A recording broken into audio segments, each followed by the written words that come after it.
అల్లు అర్జున్ రష్మిక మందన జంటగా తెరకెక్కిన మూవీ పుష్ప. సుకుమార్ డైరెక్షన్లో వచ్చిన ఇందులో మలయాళ స్టార్ ఫహద్ ఫాసిల్ విలన్గా చేశాడు. అలాగే సునీల్, అనసూయ, రావు రమేష్ మెయిన్ రోల్స్ చేశారు. నిరుడు డిసెంబర్లో థియేటర్స్లో విడుదలైన ఈ యాక్షన్ థ్రిల్లర్ బాక్సాఫీస్ రికార్డులు బద్దలు కొట్టింది. అల్లు అర్జున్ పుష్ప 2 విడుదలైన 7 రోజులకే 1000 కోట్లకు పైగా వసూలు చేసి సరికొత్త రికార్డు క్రియేట్ చేసింది.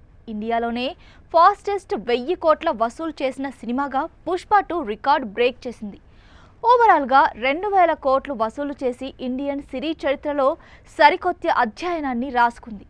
ఈ సినిమాలో అల్లు అర్జున్ నట విశ్వరూపం చూపించాడు. కాగా పుష్ప సినిమాలో ఛాన్స్ మిస్ చేసుకున్నాను అని ఓ హీరో తాజాగా ఓ ఇంటర్వ్యూలో చెప్పుకొచ్చాడు. చివరి నిమిషంలో పుష్ప సినిమాలో ఛాన్స్ మిస్ అయిందని చెప్పుకొచ్చాడు. ఆ హీరో మరెవరో కాదు, టాలీవుడ్ టాలెంటెడ్ హీరో నారా రోహిత్. రోహిత్ ప్రస్తుతం భైరవం సినిమా ప్రమోషన్స్లో ఉన్నాడు. ఈ సినిమా ప్రమోషన్స్లో ఆయన మాట్లాడుతూ పుష్ప సినిమా ఛాన్స్ మిస్ అయిందని తెలిపాడు. పుష్ప సినిమాలోని పవర్ఫుల్ రోల్ అయిన బన్వర్ సింగ్ షెకావత్ పాత్ర ముందుగా తనకే వచ్చిందని తెలిపాడు.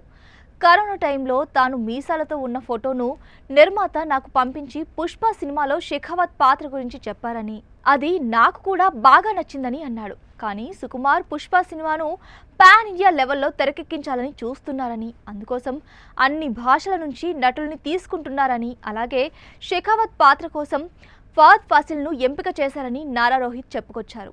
ఈ కామెంట్స్ వైరల్ అవడంతో మంచి ఛాన్స్ మిస్ అయింది బ్రో అంటూ నెటిజన్స్ కామెంట్స్ చేస్తున్నారు.